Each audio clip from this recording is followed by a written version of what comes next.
so I can be free. I take the weight on my shoulders.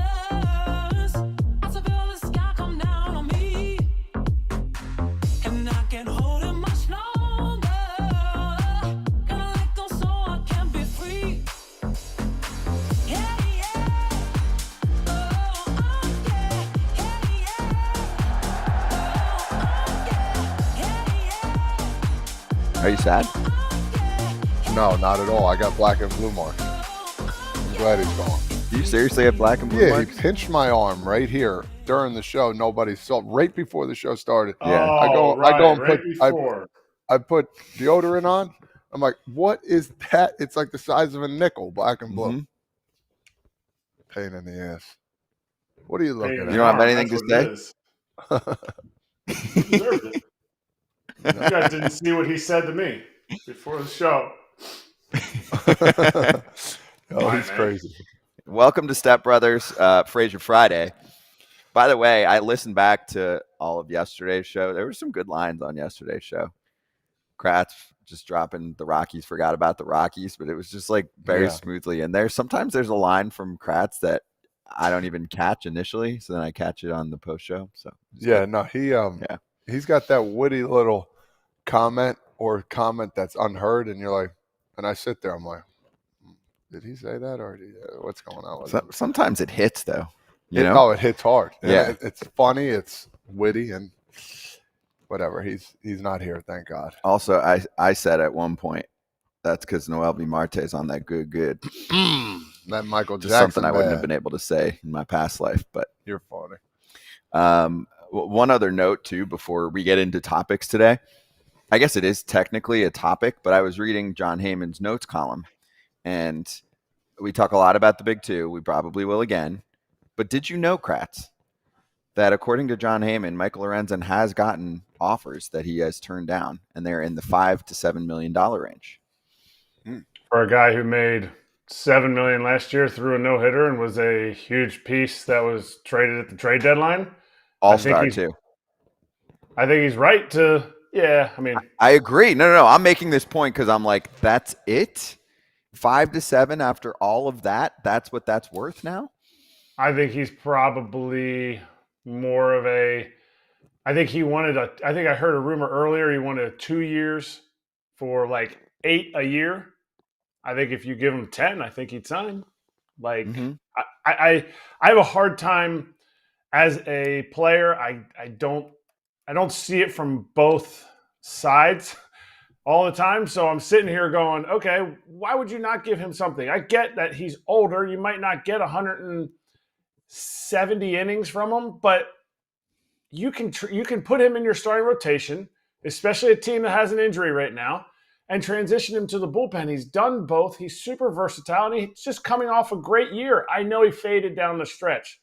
It was the most he threw. So mitigate that. You do that with 93% of the rest of the pitchers in the league anyway.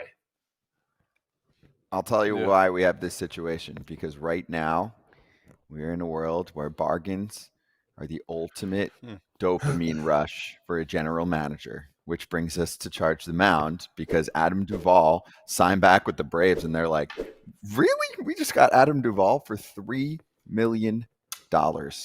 Third time they're acquiring him. He'll platoon out there in left field with Jared Kelenic, who's had a slow start to spring training, so they'll ease him in a little bit. But if you look at the numbers for Mr. Duvall, even last year, they are exceptional. He got hurt, but he's going to be on the short side of a platoon to start. To me, there are a lot of teams outfield depth-wise that I look at and say, are you sure you didn't want Adam Duvall for $4 million? Where are the Padres? Go ahead, Kratzy. They're in Korea. Yeah. Well, they still needed another outfielder. Even if Bronny's Boo is in there, they still need another outfielder. Like, I don't understand how a 119 OPS plus is only getting $3 million. Don't forget the minimum right now is $720,000. Like, to me, this is at least a $5 million player. If you think his injury that he had is a detriment to this season. But I think this signing is a awesome thing to show what kind of guy Duvall is. When we had Anthopoulos on, he's always bringing Adam Duvall back because of what he does for this clubhouse. Oh, and he had 21 dingers and 320 at bats. So to me, where are these teams? What is going on? Here's my problem with this whole thing. If this is the way baseball's going, nobody's going to sign. The brass is going to be like, we'll wait till spring training starts and we can sign a big name, excuse me, for less money. And this stinks, man. I got to be honest with you. There's so many names out there right now. How it's kind of infuriating, if you want the truth. This is not baseball. You sign a guy because you want him. You don't hold out all of a sudden the guy you signed with less than 2 weeks left, or maybe 2 weeks left before this. Less than 2 weeks before the season starts. It's a shame. It's really a shame. You got guys that are caliber baseball players that can play this game.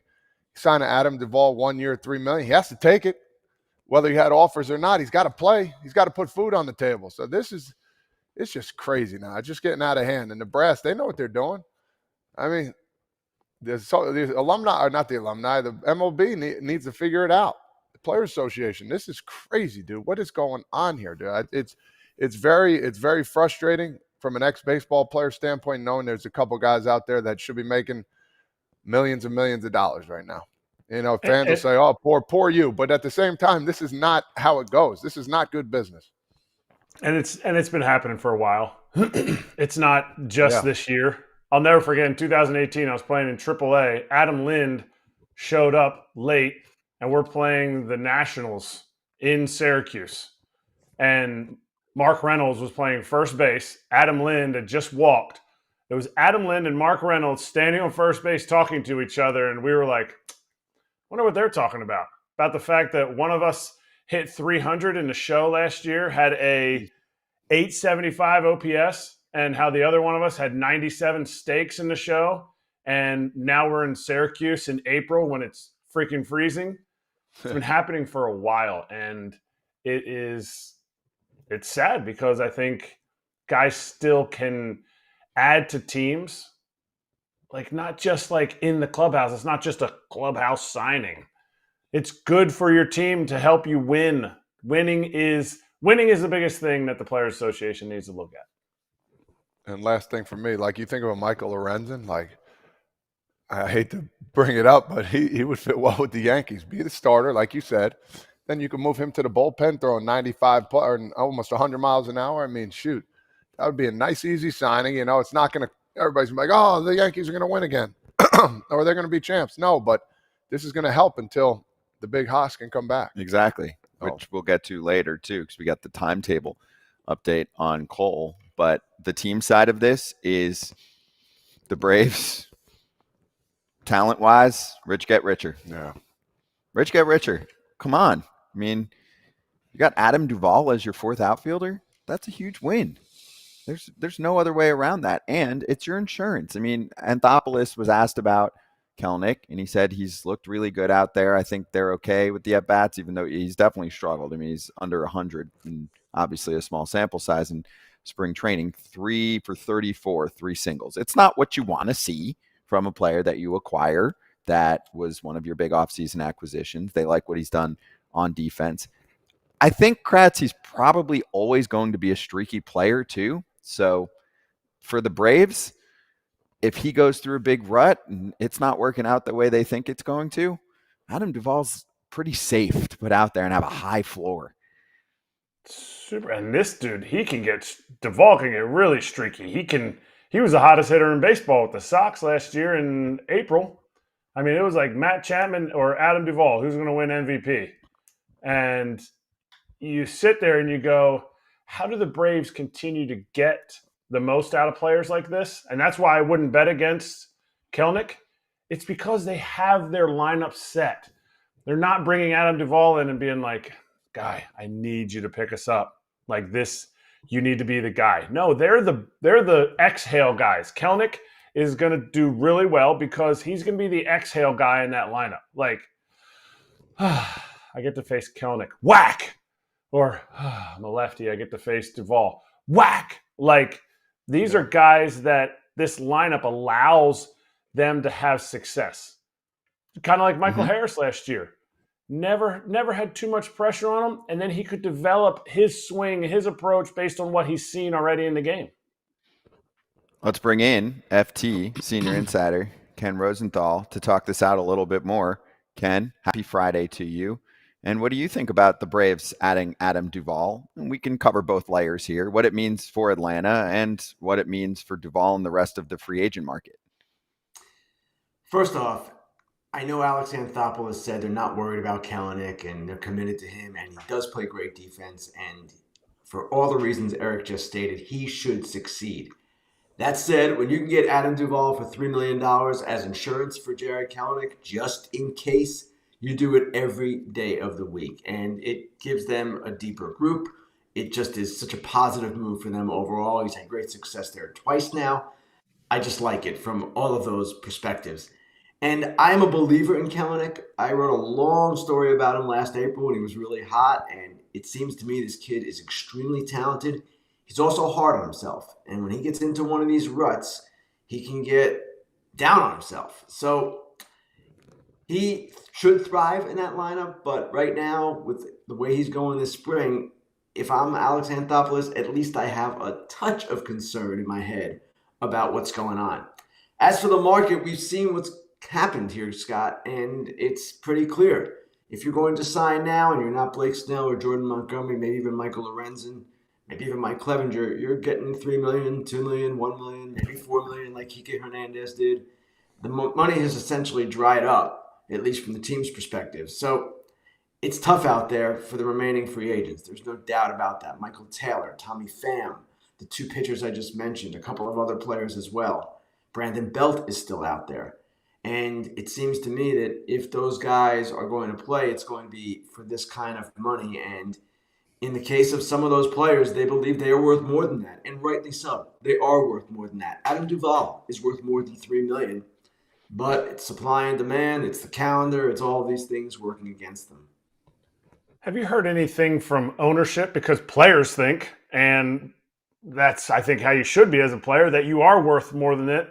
Is there something from ownership that, you know what, we're okay with just filling in the pieces as, you know, your minor league free agents? If you want this job, you can have it for this amount. That, you know what, it's not really worth it. You know, what Adam Duvall did last year's 21 homers, that's not worth it at all. Or Brandon Belt, that's not really worth it. Is that why? Or is it just strictly to just save money and say, it's okay, we're just not driving the market up? Eric, I don't think it's the owners necessarily. It's the GMs. It's the presidents of baseball operations. And this is the way teams operate now. Many times they say just the way you described it. Well, Brandon Belt might give me this, but my kid might give me this. He's not worth the difference. And to me, that's a fallacy. That's false thinking.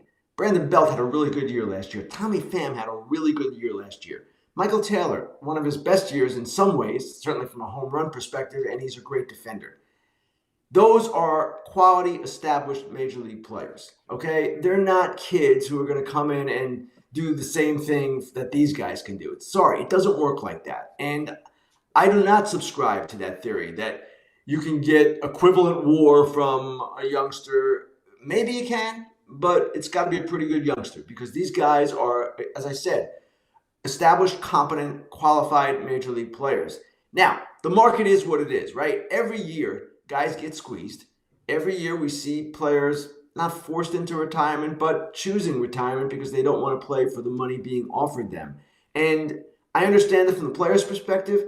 I also understand it from the market's perspective. It is what it is in a sense. So for these players, it's just a really unfortunate circumstance right now. And I don't know what they were offered earlier in the offseason, if anything.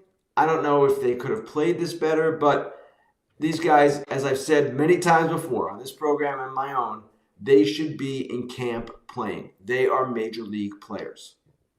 I know Boris is going to butt up against this, and maybe even the Players Association would a deadline force teams to make their teams early in the sense that, like, let's say we have the deadline December 20th. You can have a Christmas vacation. Other people can do their things, but now you don't really know what you're getting in your minor leaguer that's supposed to come in. Would that give a job to Adam Duvall, to Michael Lorenzen, to Brandon Belt? Because, hey, we got to make our decision not in March when it's like, oh, I see who we got and we're good with who we got. Erik, the union's position and Boris's position certainly as well, and most agents' position, is that a deadline would be harmful, and maybe especially to those players. And if you look at the J.D. Davis circumstance, what just happened there, this was an arbitration case, okay? And the Giants, according to his agent, gave them an offer an hour before the deadline. They were squeezing him. And he chose not to take it. He goes to arbitration. We all know what happened. When you have deadlines, and this has happened in the amateur draft, teams will use the clock to their advantage and squeeze players and at times make hard decisions on players. So I'm a believer that the offseason needs some adjustment. I don't know if a signing deadline is the adjustment. Maybe it's a trade deadline. And the owners would say, well, we're not giving you a trade deadline unless we have a signing deadline. I don't know the answer. Maybe there is no answer. But the pace of this offseason and the fact that we still have two pretty dominant starting pitchers out there and it's March 15th, it's partly the responsibility of the agent, Scott Boras, no question about that. But it's also a mechanism of the system. The system allows for this, and this is where we are with these players. And it seems to be the case every year where you see guys lingering and lingering and lingering. For the sports benefit, for an aesthetic benefit, a deadline and more action around the winter meetings would be great. Can you imagine a trade deadline at the winter meetings? It would be a frenzy. And yet we're not there, and I don't know that we're ever going to get there. How about a team like San Diego? I mean, they're like one outfielder away. So, I mean, why not an Adam Duvall or a Tommy Pham? Like, what? I know they just made that big trade with Dylan Cease, but is there an option for San Diego maybe to go after one outfielder, which they desperately need, I think, in my opinion?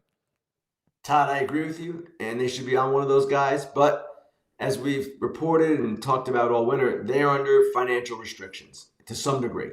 And the reason Dylan Cease was preferable to them than a free agent is because he's $8 million this year, maybe $11 or $12 million next year in his final year of club control.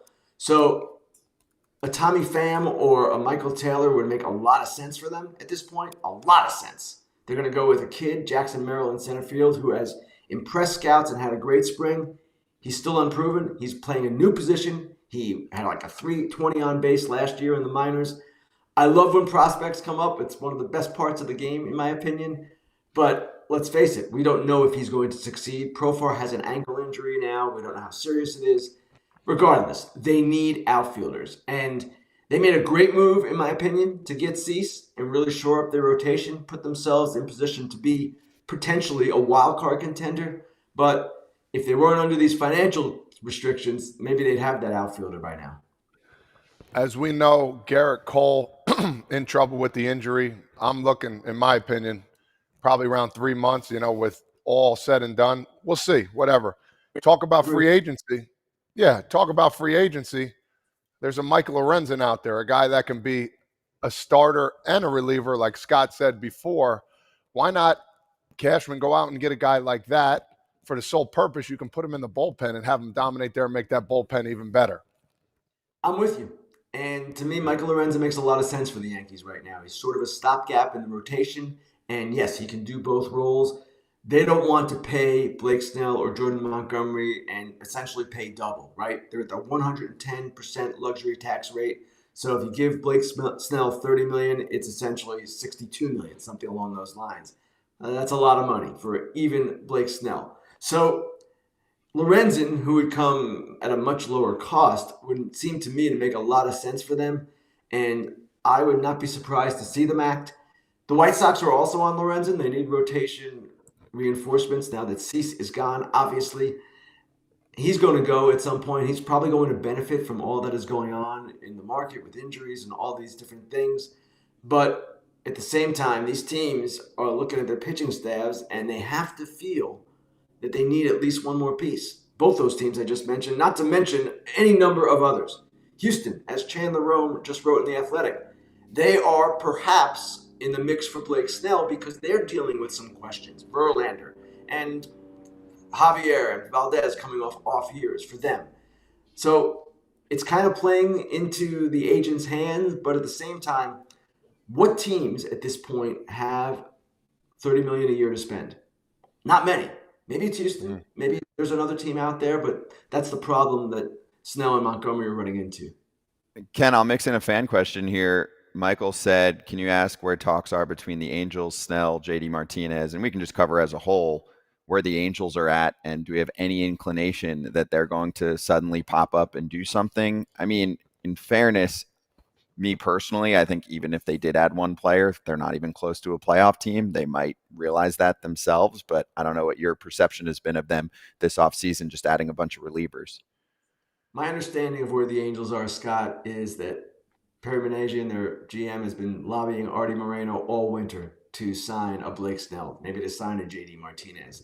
And Artie Moreno has held fast and said, no, we're not doing at least Blake Snell to this point.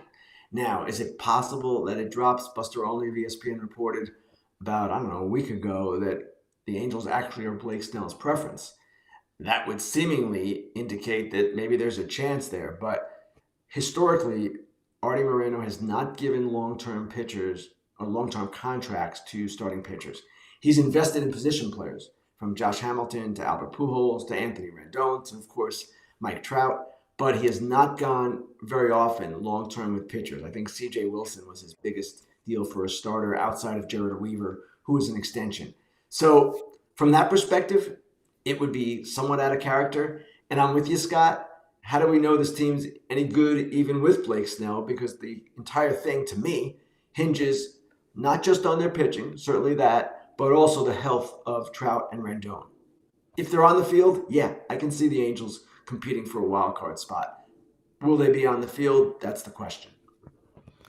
If there is one guy in Major League Baseball right now that can switch outfield to infield positions, the only guy I could think of that could play shortstop just like that would be Mookie Betts. I think, excuse me, got something caught there, but in my opinion, he's that guy that could do it. I think he's confident to do it. I know you wrote about this a little bit. This guy has all the confidence. We've seen him play second base. He's an athlete. You see him bowl. You see him do all these other things. This dude can do it. I believe in him, and you talked about him a lot at shortstop. And the game's coming up pretty soon, man. Talk about Mookie Betts and what he can bring to the table at shortstop. Well, this is a really interesting situation because the safe play for them would be to go with Miguel Rojas at short, Mookie Betts at second, right? They were planning to play Mookie at second. Miguel Rojas was their primary shortstop last year. Granted, he's 35, but he can handle that position. But they still believe in Gavin Lux as a bat. They believe he is going to hit. Andrew Friedman, president of baseball operations, said he is special in the batter's box. They want him in the lineup. So they're playing him at second base. They're playing Mookie at short to get Gavin Lux's bat into the lineup. Now with Mookie, it's really interesting. He was originally a shortstop. Actually, he played all over the field, but he played shortstop.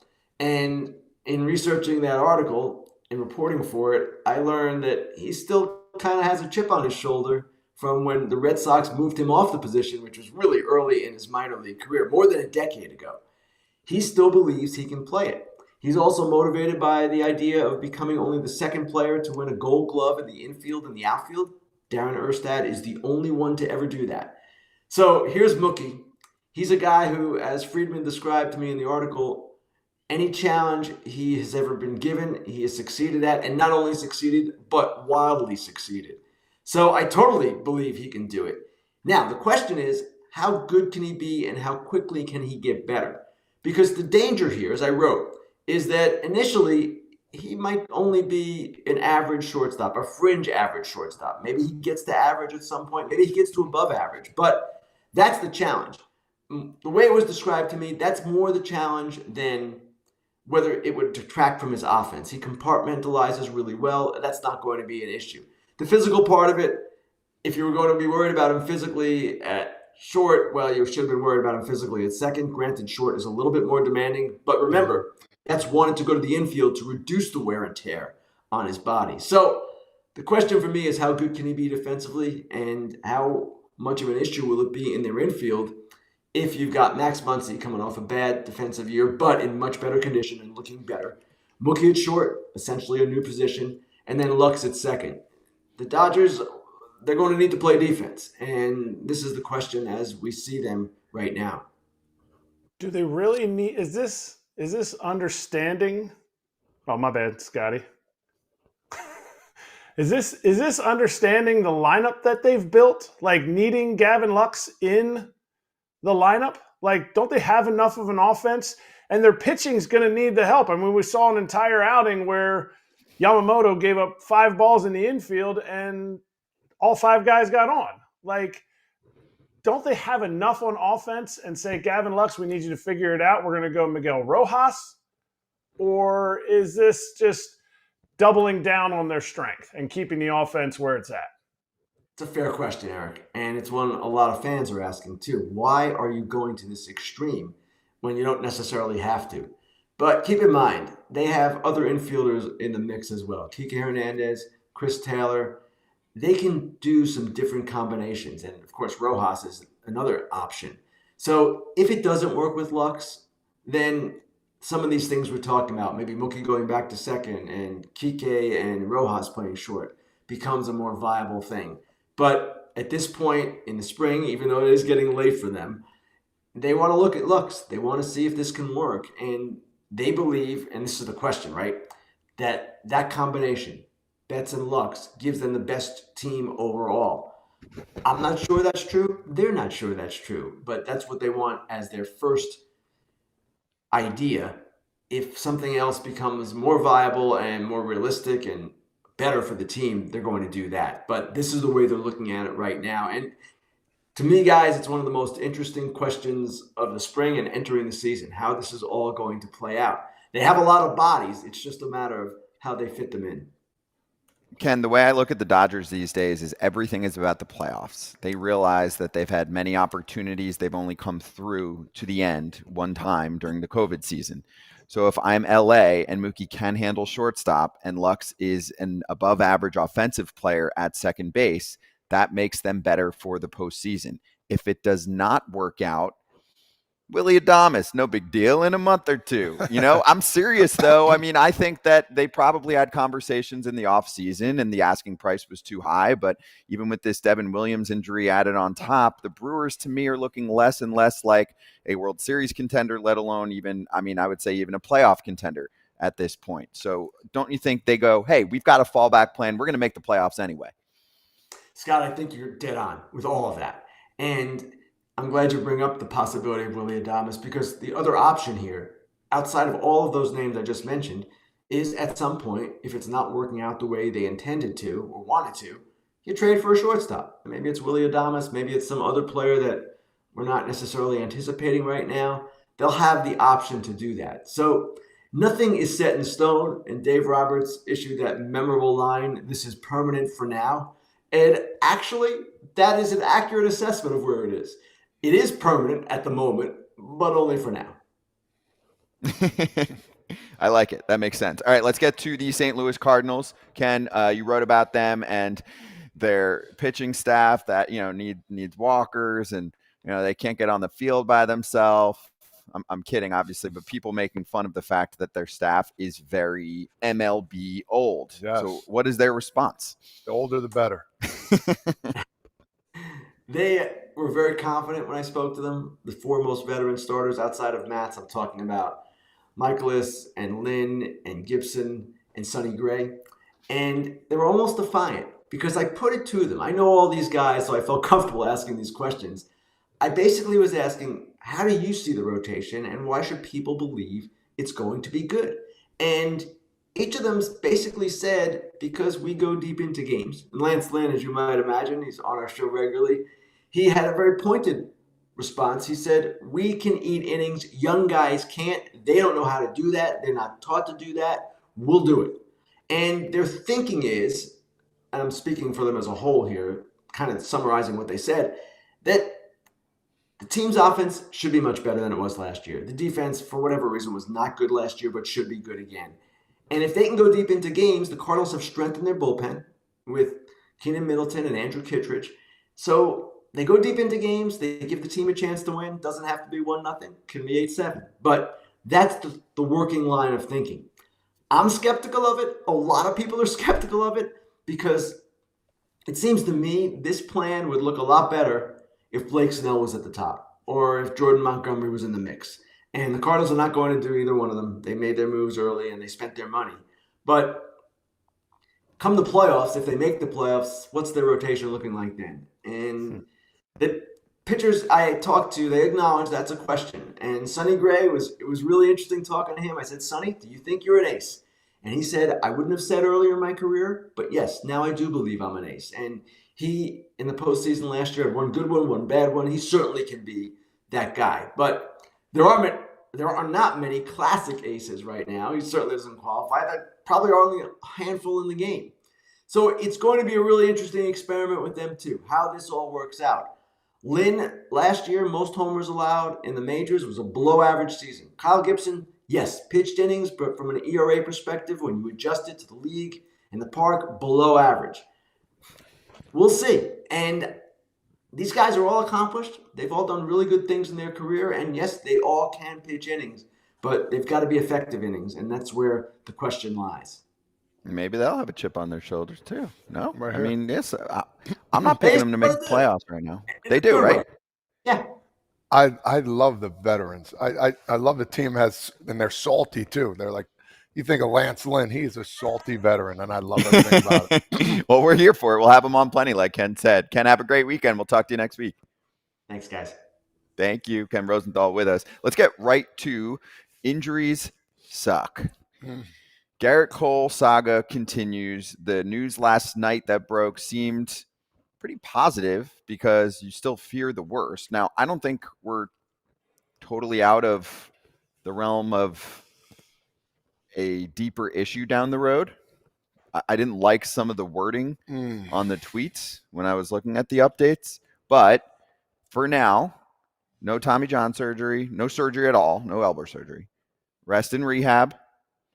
The hope is 10 to 12 week recovery, aka looks like what, 2.5 months range out to start the season would be the guess here from many, because we're 2 weeks from opening day. So subtract that from 12, you're at 10, about 2.5 months ish. The part that I didn't like, Kratz, is I'm seeing for now in a lot of the tweets from the beat writers and the insiders. As of now, it's not something super serious, right? I'm just concerned. That's all, as any Yankee fan should be. I'm not one. I just like the game. But there's the tweet from Nightingale and many others. But some Kratz specifically said, like, for now, or, this is the issue at the moment. So where's your panic meter at? Well, I wore my Yankees shirt today on the show, so I'm going to be the Yankee apologist. I'm going to be the positive Yankee fan here today because he didn't come out of a game with like oh, what was that? He just had a tough time bouncing back. So is there something that wasn't getting out of there? He's going to get at least one PRP shot if I'm not mistaken, and it will hopefully clear some of that stuff up.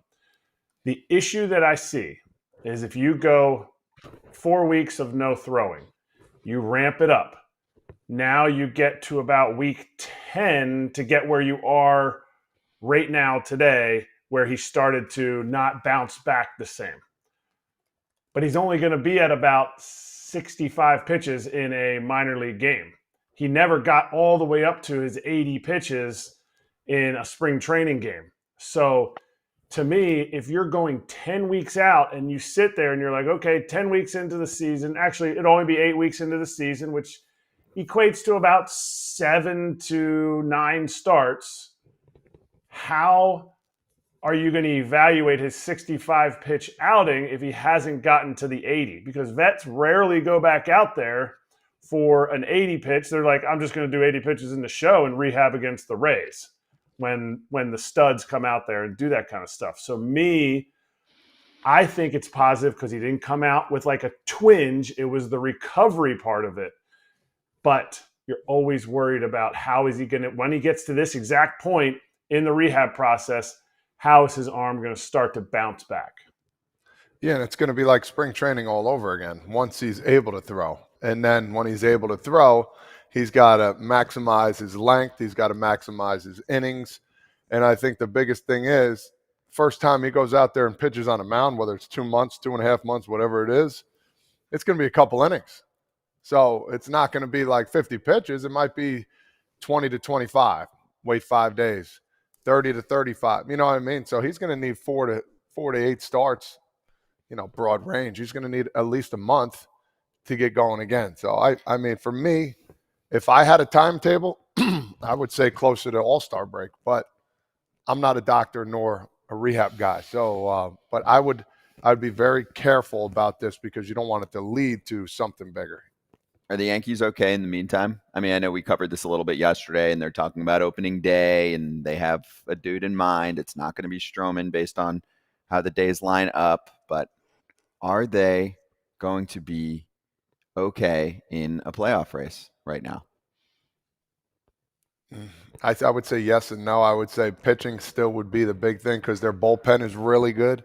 I think that would be the only thing that would keep me from going there. I mean, they're going to hit. They're going to hit. They got some hitters, man. So that's another thing that I would say yes. But for me, Gerrit Cole's a big one. It's a big one. He's a workhorse. He's going every 5th day, and he's going out there 6+ innings. He's going to get his 8 to 12 strikeouts. He's going to keep him in the ball game. I mean, it's just a big blow for a team that struggled last year with keeping guys healthy, and now to see this, and then the Aaron Judge scare, which I heard is going to be okay, but still at the same time, things linger, and that's baseball. When you get an injury, a hamstring injury, you're not going to be fully 100% the rest of the year. I don't know much about the abdomens, but still, there's got to be days where he wakes up and is like, oh, man, all right, it's going to be one of these days. So let alone his foot, too, as well. So it's like there's a lot to be talked about. I think they'll be okay, but, yeah, I'm like kind of in between right now, just hearing this news. I'm playing it in between. No, there's no in between. It is. I don't know what to expect. I'll be honest. I can make the decision for him because Kratz, usually Todd Father is pretty positive on the boys. And right now it was a hesitation on the answer. It's not booming Frank Sinatra Friday enthusiasm. I go back to what happened last year, man, with all the injuries, and it kind of depresses you a little bit. Yeah. So I'm skeptical. I hope they do well, but right now I'm in a panic mode just a little bit. They're in the playoffs. History says they will be in the playoffs. Before Cole's injury, they're in the playoffs. Cole won 15 games. He got the W in 15 games. Okay? I'm not saying he didn't affect the other 17 that he started in. I'm saying this team has to be more than just Cole to make this happen. This lineup is rejuvenated. This lineup is rested. And Todd, you know as well as anybody, a rested vet is ready to go. Guys did not play 160 games. There's a lot of guys in this lineup that are primed and ready to go. Namely, Gleyber Torres. I think he's going to be a huge key, a linchpin in this lineup that isn't going to be looked at.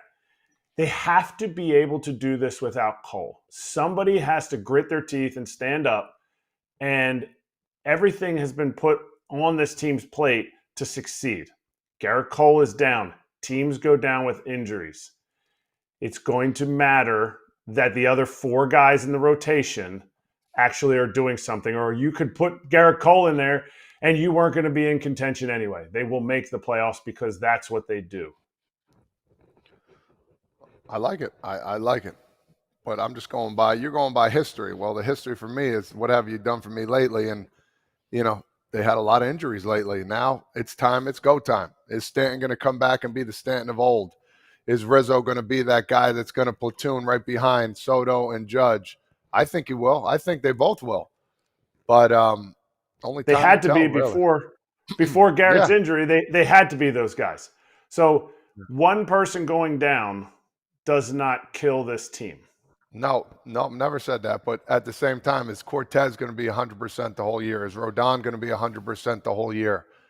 that fifth starter, is he going to come in and give them at least 4 to 5 innings that they need? So there's a lot of answers, a lot of questions that need to be answered. I'm sky high on the team. I want them to do well. You know me. I'm a Yankee homer, and I do think they're a playoff team, but it's going to be a battle. It's going to be a battle all year long. I think the biggest thing, the last thing for me on this is the bullpen can carry you for the first 3 months, and this bullpen is electric. Mm-hmm. How do they sustain that success throughout the end of the year because they carried them early? And that's going to be on Aaron Boone. It's going to be an Aaron Boone. How can you make sure you don't kill your guys like a lot of teams do, like a Gabe Kapler ran his bullpen into the ground? That's his strength. He's going to lean on that strength. Come July and August, other guys need to step up. Trade deadline acquisitions need to be made to be able to help a Clay Holmes have a 3-day break in July when you normally don't get those. Okay. Agreed. 82 and 80 last year. I like Soto a lot. Oof. Just almost kind of counters it when you lose your Cy Young dude, you know? Not totally, because it's every day. I agree. The offense is going to be significantly better. So I'm with you. I wish they pick up a small guy like in a Michael Lorenzen. Yeah, more depth. Just somebody that you know that can go out there every 5 days. Whether he does good or not, you could throw him 80 to 100 pitches. He can do that. Mm-hmm. He's an all-star. He's done it. So I'm waiting for Cashman to do just this little side pickup, little side hustle, you know, just to get another chip in there. On the side, I just throw $8 million at pitches for fun. You'll probably get him for less, knowing what the heck's going on in the league now. You're right. That's very true. All right, so on the money front, we'll jump to money moves, and we're going to cover the highs and the lows here, okay? So let's start with the Braves. And this is great for ball, okay? This is the dream scenario for a team, and this is why so many owners of ball clubs are so freaking jealous right now of teams like the Braves. The Battery, which is basically the city they built around the new ballpark in Atlanta. What's it been there now? It's been like 6 years, maybe, in that range since it opened. Definitely 2018. I played there in 2008. That was the first time I had played there, but I hadn't been in the National League for a few years. So that area, not including the ballpark, made $59 million in revenue last year. And it is the third largest revenue generating category for the team. And it grows on a 10% annual basis. Especially when the season starts. How do I know all of this when most teams won't open up the books? They're a publicly traded company. So bravo, it's awesome. And this is why most teams want to create real estate experiences where they can own essentially a small city, own all of the business around it, and really capitalize. I mean, for some people, moral of the story is the Braves are crushing it financially. So for others, it's why you have jealous owners that are just sitting there and not necessarily spending on players because they're like, it's no fair. Look what the Braves are doing. They get to own a whole city, and I can't pull that off in my city right now. And they locked up some young guys with the money that everybody was getting. That, like, all I look at when I see that, and I know this is completely off topic, Shane Robinson. Remember Shane Robinson? Yes, little Shane. Yeah, he bought Sugar Shane. He bought a townhouse there in the Battery before it became the Battery, and then the Battery came in and they built up around him. He was like, I sold that John so quick. He didn't say John. I said John. But he sold it so quick for a tidy double up with that. And I was like, maybe you didn't stay in there long enough. He's like, yes, I was going to say. I wouldn't want to live in there. He said, 81 nights a year, you got lights on, you got traffic, you can only walk around. You can't drive out of your place. So I was like, I appreciate that. He's got 2 little girls. He made his cash. Now he's got a little home. But anyway, that's all I see. Everybody's getting rich around that area. Yeah, no, I would have kept that and rented it out for that season. I think it's a singles area. More of a young couples whatever kind of area, right? If you got your whole fam and you got to drive the kids to practice, you Understood. could get caught up. I will say Understood. that's the part they missed. After games, if you don't know the right route out, you are screwed. Okay, I've been there many, many times. Everything's awesome. I actually think some of it is conspiracy theory to keep you there and say, well, we know we're screwed. Love it. Want to go? Just go. Get a If few? you're so pissed off, let's just go to the bar real quick. Yeah, bar. Let's get dinner. We didn't need enough. So it's brilliant on the business side, and it is fun. It's a great area.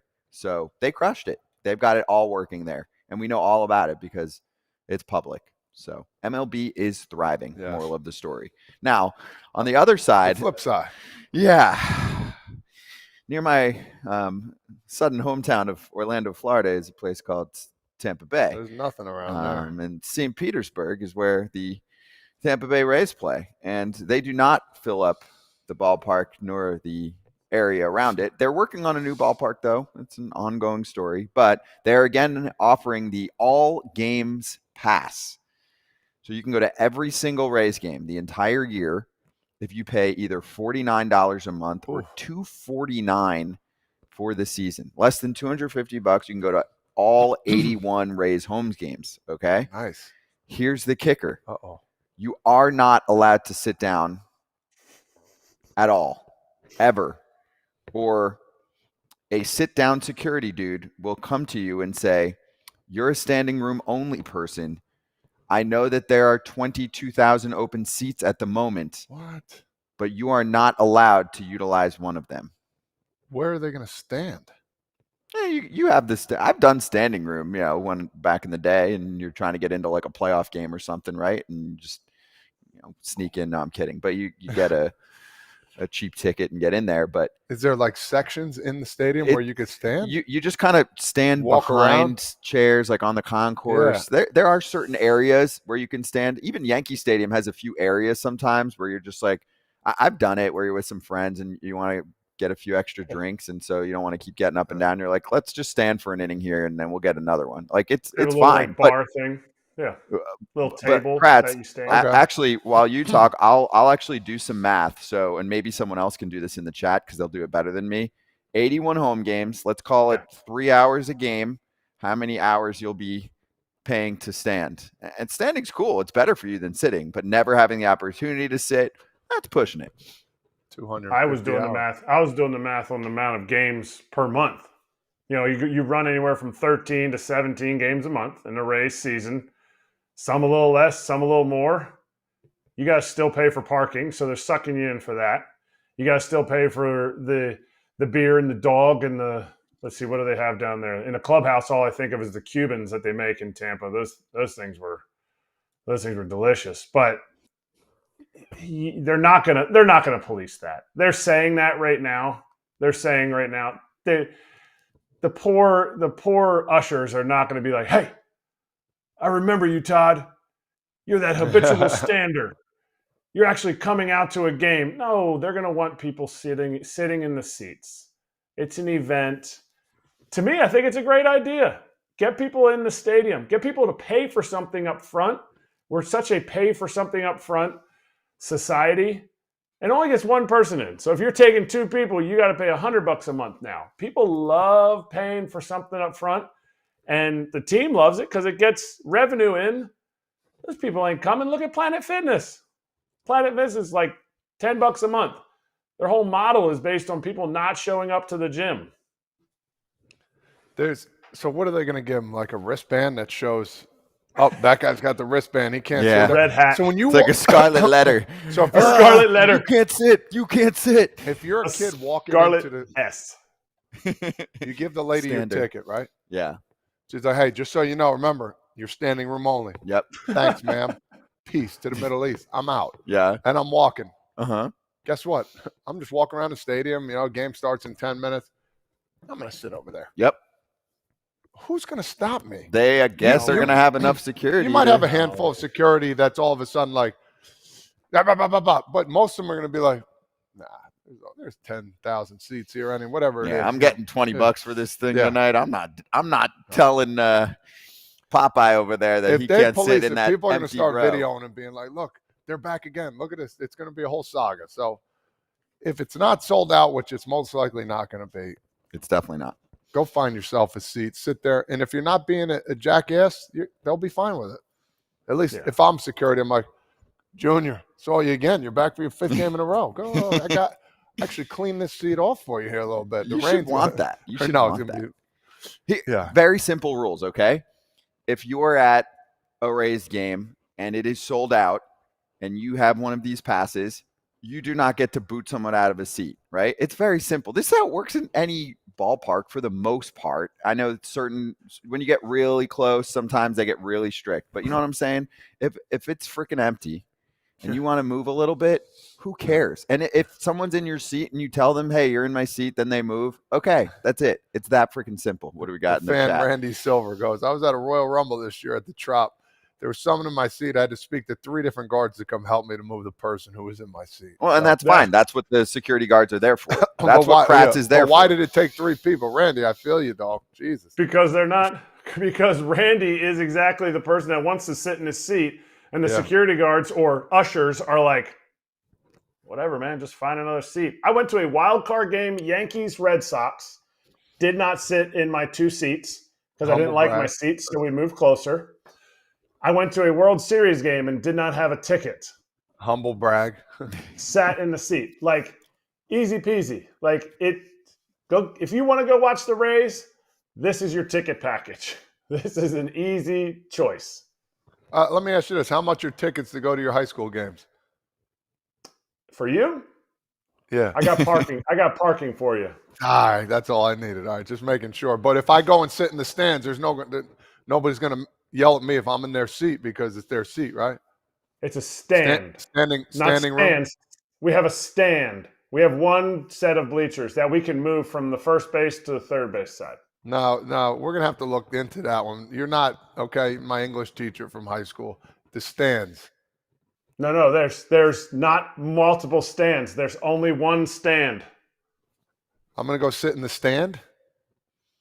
Yeah, because if we had 2 sets of bleachers, those would be stands. We don't have them. But if Todd Frazier would like to donate to the Doc Mennonite Academy baseball program, we could buy a 2nd set of bleachers. We're going to have to look into that because I don't like being wrong in English, okay?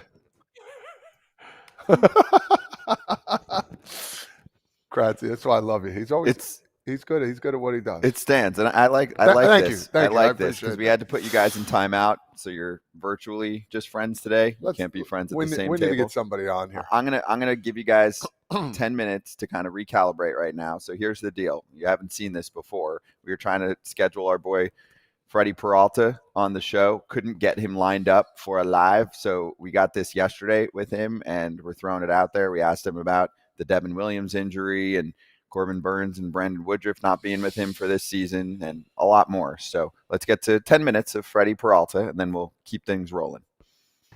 Joining us right now from the car is Freddy Peralta of the Milwaukee Brewers. Freddie P, Mr. Smiles, good to look at you. Good to see you, man. How you doing? I'm doing good. How about you guys? We're good. Where are we at in terms of spring training? How is the arm? How many starts do you have left before the real deal? Yeah, I have 2 more starts, and I've been feeling really good. Everything's good for me. I got hit in the last game. Last game they killed me. Man, 5 air runs, but I don't see that. I don't see it that way. The way that I feel is what is more important for me. I feel really good. What do you mean? What do you mean you don't see it that way? They scored 5 runs. There's somebody out there that knows. There's some young Dominican kid that got an absolute linea off of you, and he's like, man, I got Freddy Peralta, man. That's so awesome. And now you're like, I don't see it that way. What happened? Look, if you see, no, you're not gonna be able to see it. I don't think that it wasn't TV. Thank God. So I can remember that in the first inning I get a fly ball to the left field, and it was the left field was a minor league guy that he's a second baseman. Christian Yelich? No. He's a second baseman, and he couldn't see the ball. I don't know how. And then after that, they scored like 1 or 2 runs when he dropped the ball. And then in the second inning, the same thing happened again. And I was so mad on the mound. But then I remember, it came to my mind. I remember it's a spring training, and this is supposed to be now. So I took it that way. That's it. After that, I get a homer with turn bases. I think, if I'm not wrong. I was like, Okay. my God, Jesus. Wait. You were so mad. ¿Qué es esto de fotografías? What's up with these photos, man? Are you not having fun anymore with the Brewers? What's What? the deal with this? Hey, can you look at these photos? We're gonna put them up on the screen a little bit here from Let me Instagram. see. Let me see. Oh my God. Are you not? You look so Oh angry. Wow. Where's the no! smile? ¿Qué es esto? You know, Eres Doro? Are you tough? it's probably maybe I don't know, but it's just changing. A little bit, just making some people to look the other side of Freddy. So you already see. Oh. You already saw it. Okay, so is that the picture, or is this the picture? If we can get the other picture up there, is this the picture that you're gonna tell Rowdy when you face Rowdy No, Tellez, get off my plate? You and Willie, it's bro. you look so Doro, man. Are you Doro? Uh, yes. When we are on the mound during the yes. Oh yeah, Okay. ¿Qué más, qué 100%. más Doro? Who's more tough? You or Willie? I don't think he get that mad. Hitters is different. Hitters, hitters is just Say what you like said. when they go to the plate. That's the only moment that they can get. They can transform like that. But me, I have to be pitch by pitch all the time. I have to let somebody know that I am there. Okay, not always not always feliz. Sometimes No, Doro, not always happy. yeah, yeah, That's good. exactly. Hey, talking about pitch by pitch, is there, spring training, some guys go out there and they're like, you know what, I don't want to give up any hits. This is what I want to do. I want to be dominant. I don't want anything to change like how I go out during the season. Is there anything you're working on right now, or you just got that same mentality that, listen, I'm going to try to strike you out, get you out, do whatever I have to do? Or are you trying to work on different pitches, different sequences like some hitters do as well? Look, in the last 3 games uh, that I've been throwing, my focus was just to hit the spot, just to get familiar again with the swings of the big league hitters and all that kind of stuff. And now I feel really good. I don't know what the result is gonna be on Saturday, but now it's different. My mindset now is just compete. Now I don't want anybody to score. Now it's just my time. It's my mentality now for Saturday and the next game, because we are very close. We are like 2 weeks away, something like that, and I don't feel like that I have to do something else anymore. Just now, my goal right now is just compete and get to around 80 pitches, and that's my goal right now. Just I want to get you. Freddie P, are you starting opening day? Did they announce that yet? Yeah. I am. Okay. So your boy Brandon Woodruff, your favorite pitcher in the game, is working his way back. It's cool that he's still part of the org. Your other dude, Corbin Burns, got traded right after the last time we spoke to you, and I know he's started opening days in the past. What were your thoughts about the deal, and will this feel special for you? And did you guys communicate? Yes, of course. He communicated with me. I think that he said something about it with you guys when he got traded. That he told to me about some houses and all that. and like, you don't want somebody that been playing with you, that is been right next to you for like 7, 8 years. You don't want those players to leave, especially when they are good teammates, when they are good players as well. You don't want that, but as a player, you have to understand that this is a business, and everything can happen. You don't know when. And look, at some point when we got here, I thought that we were gonna be together for the season, and look, like a week later, gone. So we have to understand that process, and we get some good players for him. and I wish him the best. And about Woody, I'm very happy because he's here. As soon as I hear the news that he was coming back, I was so excited to see him, and he was too.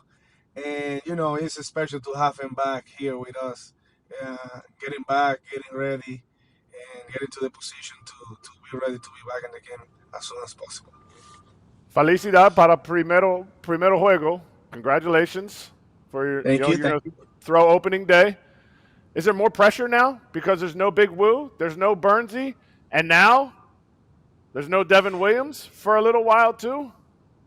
Man, I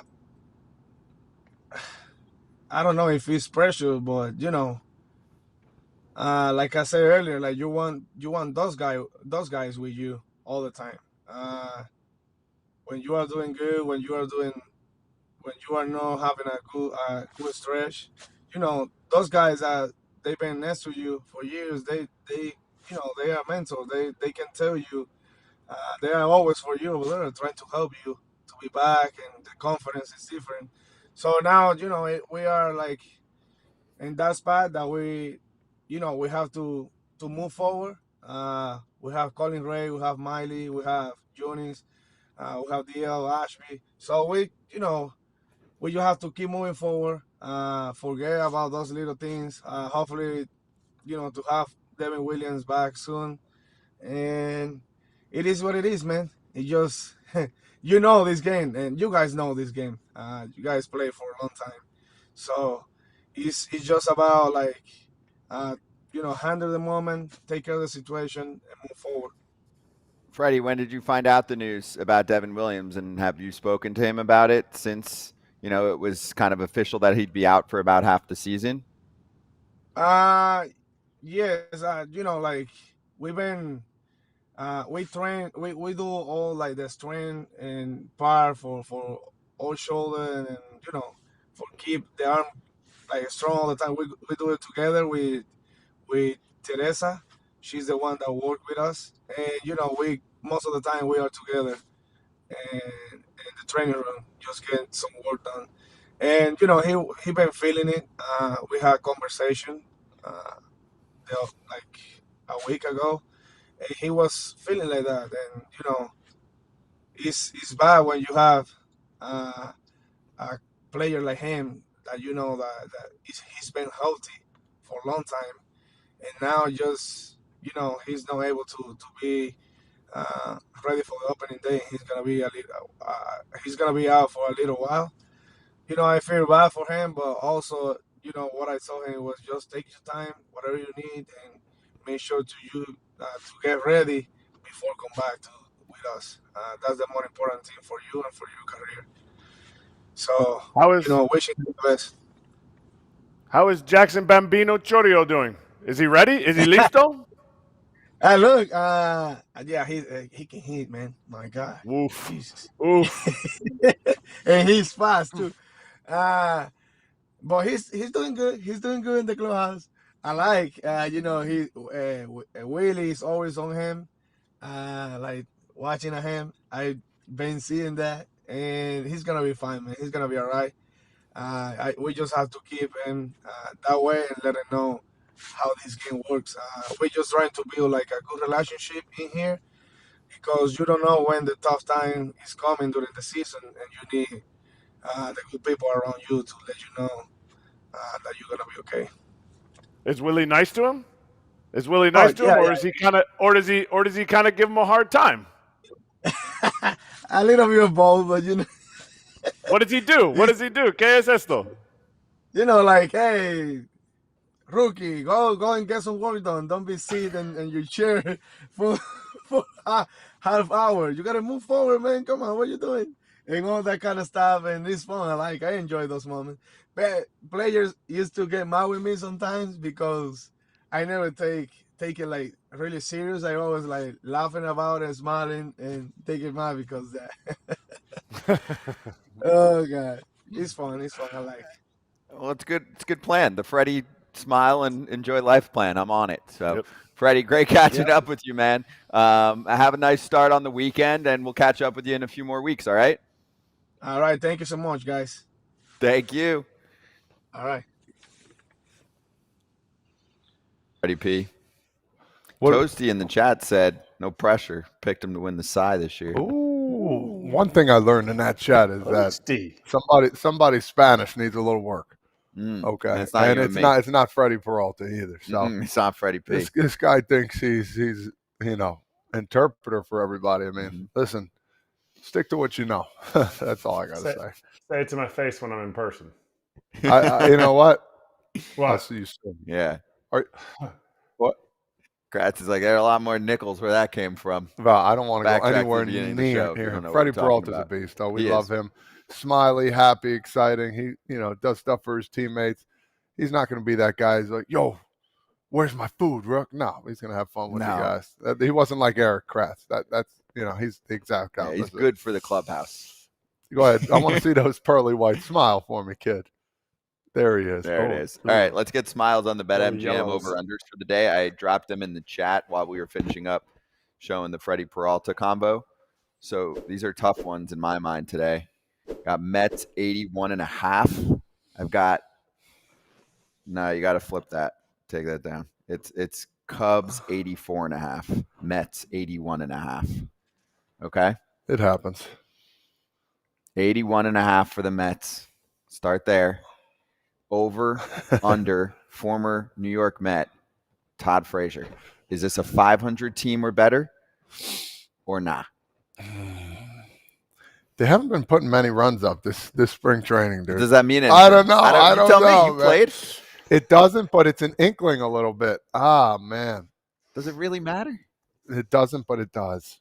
Just because they tied. It was 0-0 the game yesterday. I mean, that to me, that would be if I'm a coach, that would bother me a little bit. I mean, I don't know. Call me crazy.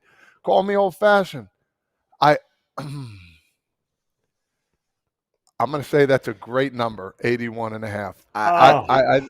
Yeah, actually, my first advice is don't bet on either of these numbers this year, okay? Yeah, there are 30 teams. These are two to avoid. They were very, very well placed by the computer projections and by the BetMGM odds, okay? I'm going to say under. I'm going to say under. And then I'll pass the rock. I, too, will say under, but I think it's very close. Agree. Concur. I think the Marlins could be a little bit worse. I think the Braves and Phillies obviously are The Marlins great. gives them fits, though. They give them fits every year. They do. They do. I don't care who's on the team. Yeah. They And the do. Marlins, I think, still should finish in a similar range as the Mets. Go ahead, So Kratzy. I've got them under Kratz based on pitching. And I think they'll sell at the deadline, and second half of the season, you'll end up at like a 78 spot. I say under because I think 82 wins in the National League East is a lot. I think the Phillies are projected at 86 or 89 wins. I feel like they are a much better team than the Mets. I'm taking the under. All right. I mean, if you think about the Cubs now, 84.5. Are they what? They're not that good. Oh, okay. I don't see how they've replaced the loss of Marcus Stroman at the beginning of the season. You need Justin Steele to be who Justin Steele was, which was awesome. But as soon as he fell off at the end, the team started falling off. Not saying it was Justin Steele's fault, saying the bullpen had to pick up if Stroman had the first 2 months, he carried them. Then you had the bullpen carrying the next 2 months with Justin Steele doing what he was doing. Then the bullpen kind of cratered, and I have them under. I have the Reds. Not running away with this division, but coming in and pounding the Cubs, and the Cubs looking at themselves like, hey, the Brewers did this to us. Now the Reds are doing this to us. Like, we're behind. That we should have done more in the offseason. I agree. Cardinals, I think, are going to be better. The Reds, the Pirates are a stingy little team that all of a sudden the first half they go on this crazy run and then they fizzle like they do. But, yeah, I see them on the outside looking into as well. Under. I think this division is actually improved from where they were last year. Like if I were to say because they were so bad, because of where the NL Central was last year, I think this division actually is improved overall. It doesn't make it a powerhouse division. I just think it's improved. I'm under 2. Yeah. Like I said, don't touch these, but I am under as well. Cubs didn't do enough for me. There's a lot of chatter going on. Are they in the 9th inning yet? In the chat. Or is the game of their over? off season? Yeah. I think it's game over, but I don't know. I mean, there's there's a window. There's a window. It's a rain delay, Todd. They're in a rain delay. The rain delay going into the 9th. Okay. So let me ask you this. With the Cubs at 84.5, Kratz, and this team competing, right? And even if they're close, they're probably going to add at the deadline. And with the free agents still being out there, do you think that there's a chance that this could make sense and be a good play if you grab it now and then they sign one of the big boys? You're saying they are going to add at the deadline, or they're going to add free agent? I think they're going to add at the deadline because I do think they're going to be close enough for a wild card. And I also think add at the deadline last year before the opening day deadline. Yeah, but last year they were teetering. They were like, where are we at? This year there's a lot more heat, and they're fully declaring that they are in a race. So even if they're a few games back of a playoff spot in general, look at last year. Last year, you're looking at that team and where they're at, and you're like, oh, they're probably going to sell, and they didn't sell. I don't know. I think there's potential. There's a play there for an 87 kind of spot. There's potential if you get a Snell or Montgomery. So the question is, if you like your chances here, do you do a buy there and think that one of those guys is going to put you over the top? Because for me, they're starter short. That's me. And yes, I like what Imanaga looks like. I'm a guy that's more pro Imanaga succeeding than some that are not seeing it. But I do think it's going to be a big adjustment guy. Like, I think he's going to start super hot. So if you're in a fantasy league, I mean, he might be one of the hottest pitchers the first month of the year. League will adjust. So I think there'll be a lot of back and forth. It's going to be an interesting season for him because of the uniqueness of the fastball, but he's a fly ball dude, right? Ball starts to fly a little better at Wrigley and the wind's blowing out. You could have problems there, but in April, I mean, it could be freaking cold, dead, wind blowing in. I don't know. It's going to be crazy. He's a wild card. What do you think? So Imanaga and Steele and Kyle Hendricks to start the season, because Tyone's bumped back a little bit here. He's not going to start the season healthy based on his tweet. I don't see it. Where did they upgrade the bullpen that fizzled out? I like Alazale, but I don't think he has enough around him to be like, I got this, guys. Like, you guys just get this. Like, they're bringing him in the 8th inning. And Craig Counsell, that's my dude. The guy can handle a rotation. He can handle a bullpen and a lineup, and he gets the most out of guys by putting them in situations. But I just don't see where they improved. Like, is Cody Bellinger going to have a better year than he had last year? The market would tell you no. The market would say everybody thinks, if he does this, that's what he's going to do. That wasn't enough. Is Morel going to strike out 150 times in 330 at-bats? Is he going to hit 39 dingers? No, he's not going to hit 39 dingers. Okay. Well, whatever. It doesn't matter, really. Moral of the story is just don't touch these two, okay? There's plenty of other places to go. We do this every day. So if you're a new customer on the BetMGM app, then look at Tom. Is this the Tom debut? Is that an AI, Tom? No, he just looks looks not like a real an AI. Tom. You can download the app on iOS or Android or visit betmgm.com to get the first bet $1,500 offer.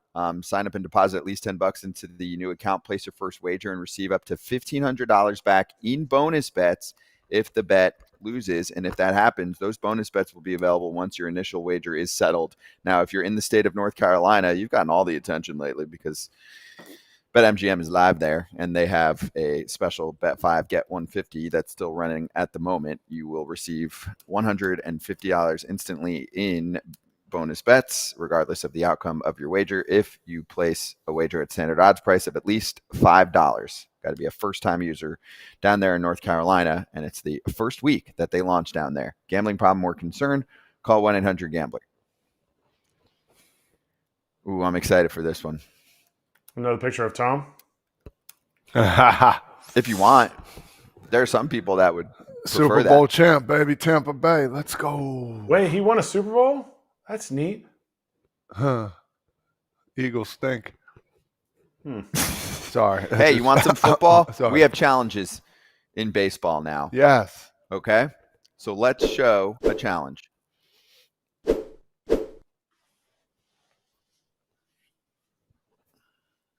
It's coming. We're challenging Erik's look right now. It's not good. It's a catcher challenge in yesterday's game. Also, there were some people on social that were like, what the hell? Stop changing everything, whatever. It's not coming to MLB yet, okay? Relax. It might. It's kind of cool. It draws the attention of everyone. So let's go to a spring training challenge that was televised, so people were into it yesterday. Uh-oh, here we go. First challenge. Catcher is challenging the call of ball. Catcher challenging the call of ball. And now we look at the scoreboard. They usually show it. I thought he was going to say something. Here we go. Okay. Ah, it's a strike. So they lose that one. So they've got two more. That's the ABS challenge system. It's supposed to be quicker than that. It's supposed to be instantaneous. You've seen it. Wow. Too slow. I love it. I absolutely love it. Love it. You're going to have that selfish dude on your team that's going to be like, no. He's hitting. See ya. No. See ya. No more challenges left. And everybody's pissed at that dude. That's how I think they should do the replay review.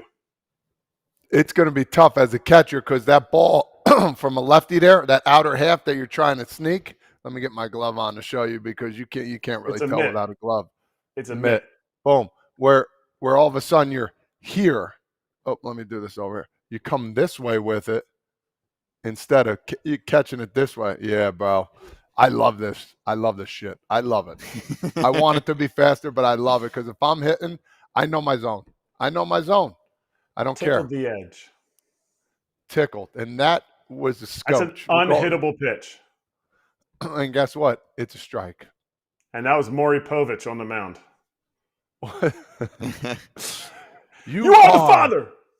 The strike. Yeah, that is not a strike. Yes. Fade Povich. I love it. Works his whole life to pull off a pitch like that. And he did. And he got freaking jobbed. And they said, no, screw you. That was a strike. You got a guy like Laz Diaz behind the plate just here every time. No. No. Nope. You ain't Not doing today. that. Not today. Not today. Computer wins. No. Screw you. Is I this- love it. I thought it was awesome. Is this the answer to pitcher injuries? If you can teach a guy to be able to throw pitches that are kind of not manipulating the strike zone, but where it's a nasty pitch where guys have to actually like change their strike zone because the pitch moves, like that's an unhittable pitch right there. You're doing nothing to that pitch. I get it. He hit that down and away spot. But if you can figure out a way to use the strike zone, which is not just a flat linear thing, it is a 3D box. I think there's a chance that you can teach guys to be able to use the edges because, hey, you know what? Your pitch right here moves X amount, and it's always going to touch the front corner of the plate and almost hit the batter with a strike. You know what I'm saying? Like, is there a opportunity for teams to manipulate this in the sense, hey, you know what? We don't need you to throw 90, 99 miles an hour on your first warm-up pitch of spring training. We just need you to be able to throw this pitch that will nick the edge all the time. I know what you're saying, but this guy D-Rod just said Hernandez will eject the review machine this year. Hey, that low pitch, I'm just thinking that low pitch that guys try, not thumb up, they thumb down and come through and up. Like I know what I'm talking about this way. Ooh, wee. I'm telling you. You guys got way too many of those strikes when I played. I can easily went like this. Bang, bang, ball 4.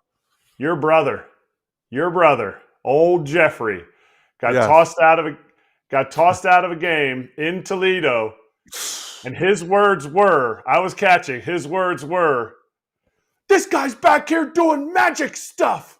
He's doing magic stuff behind the dish, and you're falling for it every single time." You got your mask on like this, laughing.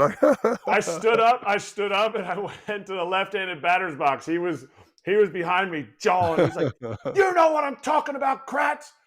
And it was the same day that I was the ice cream batter in Toledo. Yes. You know, every time I'm up, it's like, ice cream, ice cream, ice cream. I was always the ice cream batter. I was so mad. First pitch swinging, not even getting a 1 strike.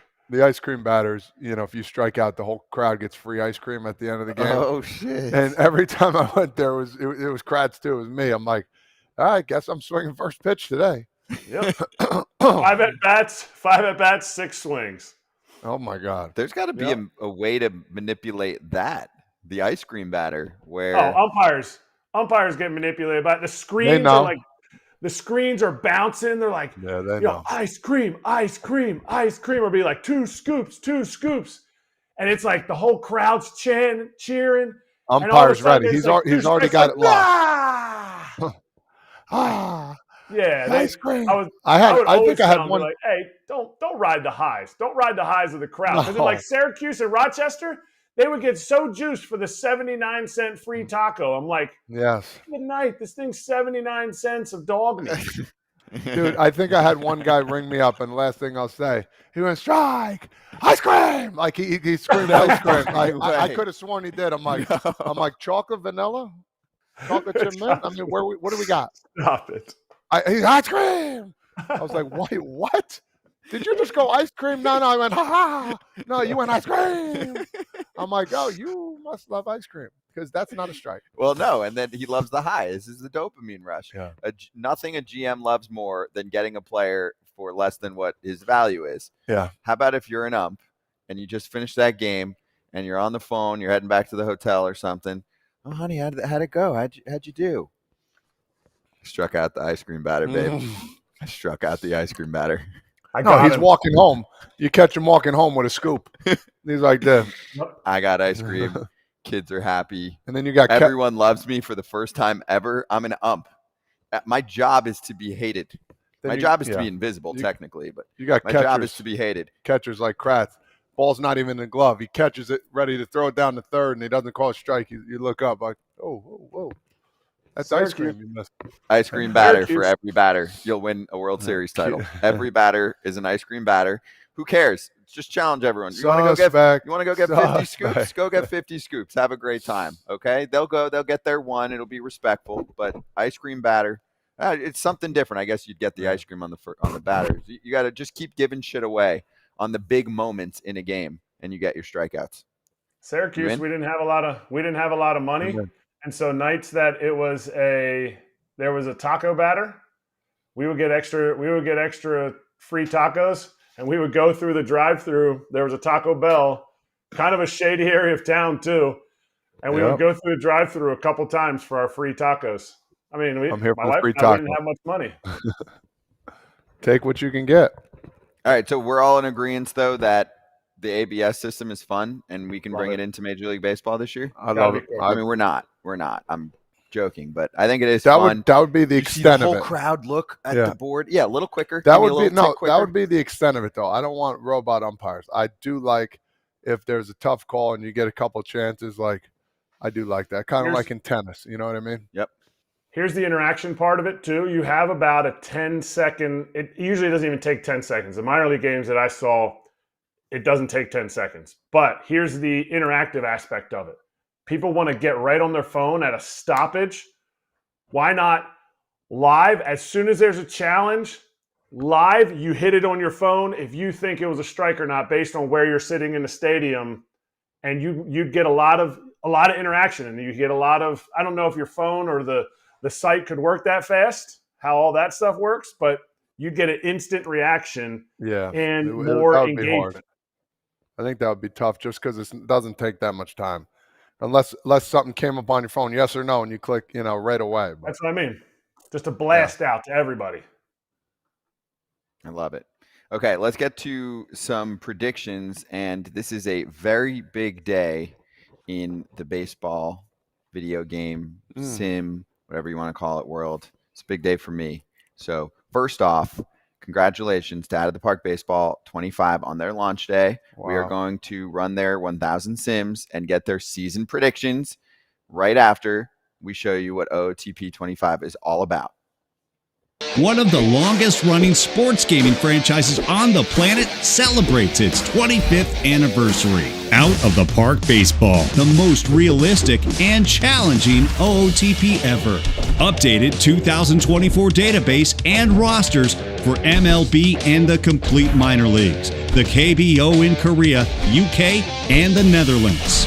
Improved 3D action on the field, including great visual filters. And for the first time ever, an official partnership with the Baseball Hall of Fame. And of course, compete with tens of thousands of avid baseball fans online. Legends of the past come alive. Out of the Park Baseball 25 is here. Play what the pros play. Available March 15, 2024. Love it. Love it.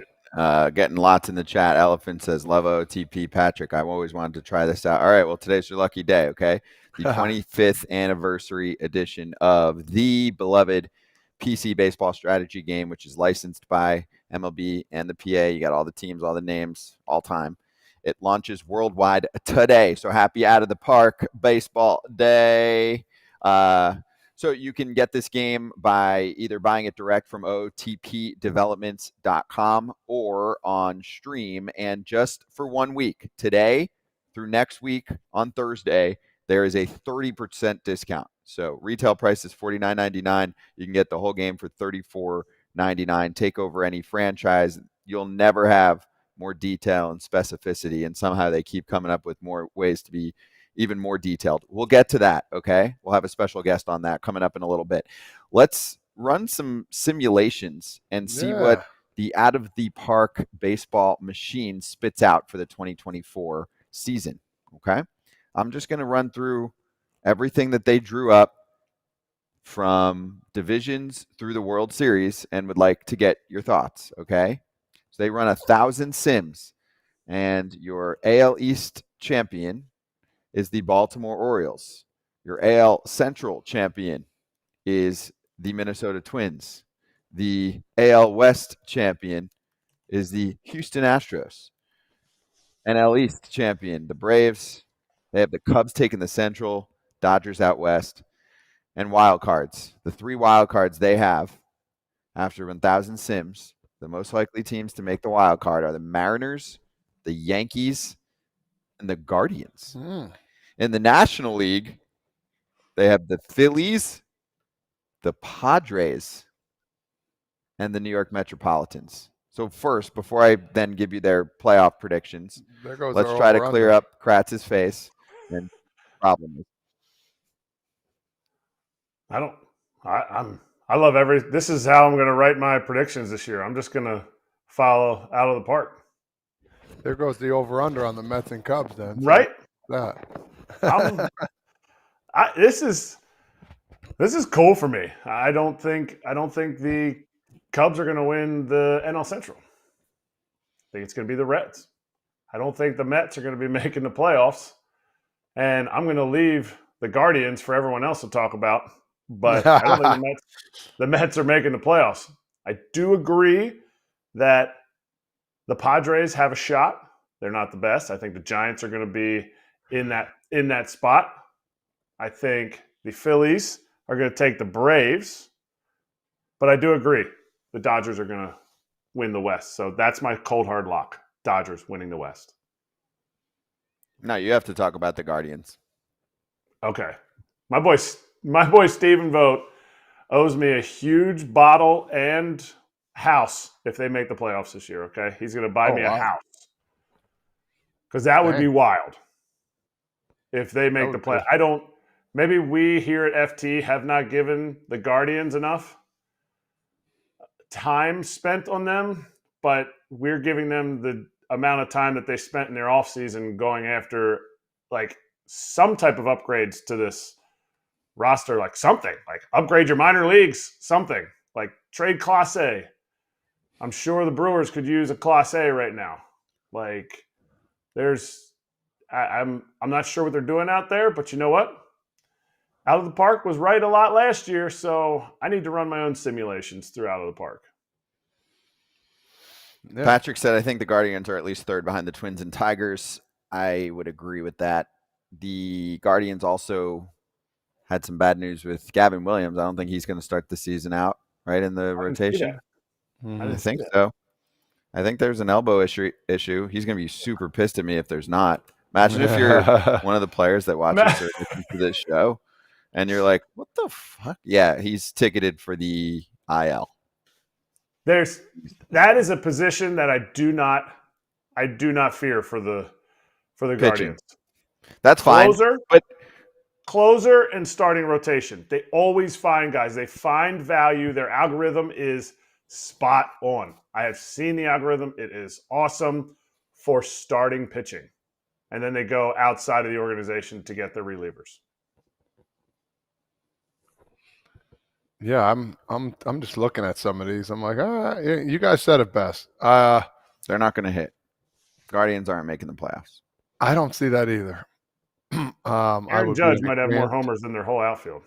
That's funny. The Phillies, I don't see making it.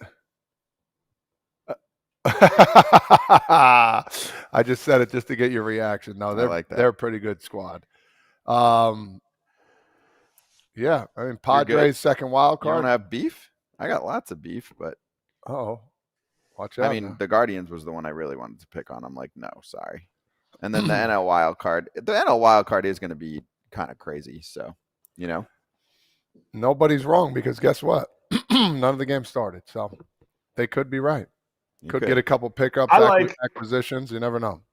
Thing that I like about Out of the Park simulations is it's not just, oh, okay, we're just going to plug in the WAR, we're going to plug in this, and here it is. They're not going through and saying, well, this team, they have no shot. This team, I like that they have, because it's not going to be the favorites. It's not going to be the top whatever, the top 12 strongest teams that we think right now are going to make the playoffs. There's always the Diamondbacks type of teams. There's always the Ranger type of teams. They don't always win the World Series and play against each other, but nobody had either of those teams doing what they did. To me, I really like the Mariners. I like the fact that the Mariners are, and I'm kind of piggybacking on all that Scotty's told me about the Mariners, and I've watched them for a while. DePoto's going to make a trade at the trade deadline, whether or not it helps him or not.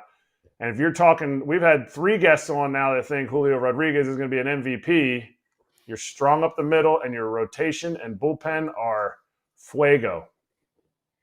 Why not?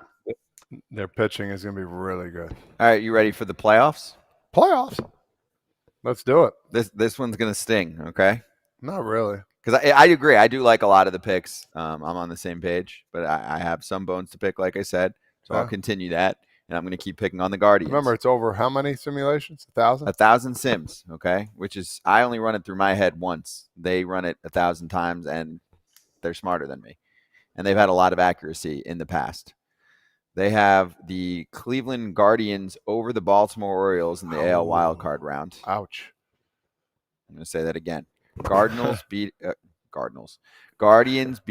the Orioles. What's wrong with my ear? It's an ear day. My ear. You're good. There we go. The Mariners over the Yankees. The Cubs over the Mets. The Phillies over the Padres. That's your NL wild card after I just mentioned the AL wild card. Now let's get to the division series. They have the Astros over the Guardians and the Twins over the Mariners. And the National League side, Braves Dodgers. Boring. National League is the boring one, but it's probably true. But Astros Twins, ALCS? I was going to say I was going to say Mariners over the Twins. But I go, man, it's so hard because you don't know. Astros are always going to be in the mix. What'd you say? I said that's why we're talking about it. You don't know. That's what's fun about it. It's not hard. It's easy. This is super easy. I'm not wrong today. Don't do Yeah, do see that how again. I did that? Braves, Dodgers, perfect. Astros are going to be in it. Okay. Just from playing against them all the time. They always find a way to win. And they added Hader. Rotation might not be the same this year, but I mean, I do think that Verlander will Jose take Abreu's his going time, to have be a good, great be year. right. You've always got your boy Abreu. Yeah. Jordan's MVP according to Kratz. So then they have the Astros beating the Twins in the ALCS, the Braves beating the Dodgers in the NLCS, and you've got yourselves a little World Series rematch from a few years back. Phillies, Yankees. They have winning. Who do you think they have winning? Braves. Todd?